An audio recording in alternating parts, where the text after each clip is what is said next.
શિક્ષણમાં આપણે જે અનામતનો મુદ્દો છે, અનામત જે છે એ બિન અનામતી લોકો જે આરક્ષણ હટાવવાની વાત કરે છે. સૌપ્રથમ તો એ કે જો અનામત હટી જાય તો જે 2-5 આ છેવાડાના લોકો ઓબીસી સમાજમાં આવતા લોક વર્ગને જે 2-5 નોકરી મળે છે ને એમાં પણ નોકરી નથી મળવાની.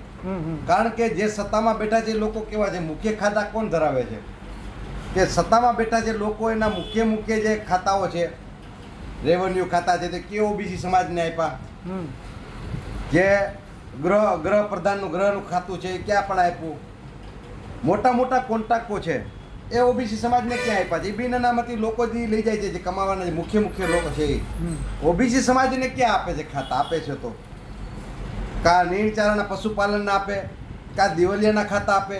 તમે આના મંત્રી વસ્તુ કહેવાની શું થાય છે કે અનામત જો હટે, ઓબીસી સમાજના ગરીબ માણસના વર્ગના લોકો છે એ સરકારી સ્કૂલમાં ભણતા હોય છે, એનું શિક્ષણ એ લોકોને ફી ભરવાના પૈસા નથી હોતા, એટલે શિક્ષણ ખૂબ એનું છે ને નબળું હોય છે.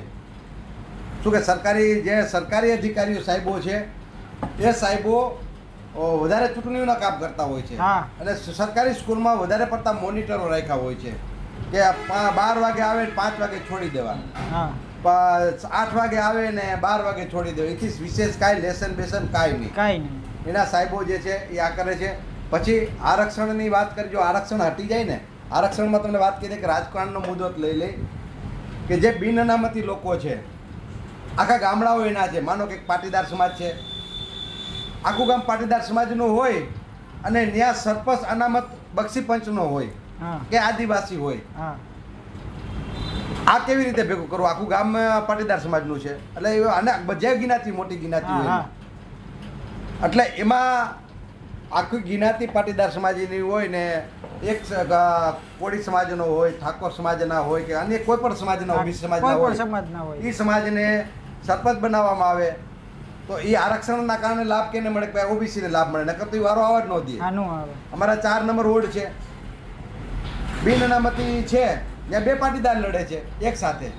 ઓબીસી સમાજનો વારો આવે તો ઓબીસી સમાજને કેવલ ને કેવલ ચૂંટણી હોય કે નોકરી હોય, કેવલ ને કેવલ ઓબીસીના કોટામાંથી આવે છે ને એ જ મળે છે. બાકી ઓબીસી સમાજના લાભો ઓબીસી સમાજ પૂરા લઈ નથી શકતી, કારણ કે ઉપર જે બેઠા છે ને ઓછામાં ઓછા કોટા કરવા અને કોટામાંથી ઓબીસી સમાજના કોટામાંથી નોકરીઓ આવે ને એ સિલેક્ટ કરવામાં આવે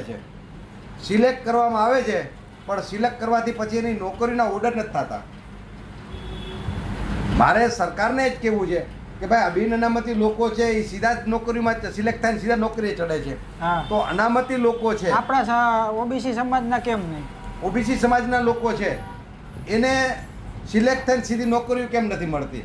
એને એની નોકરીના ઓર્ડર લેવા માટે સંઘર્ષ કરવા પડે છે.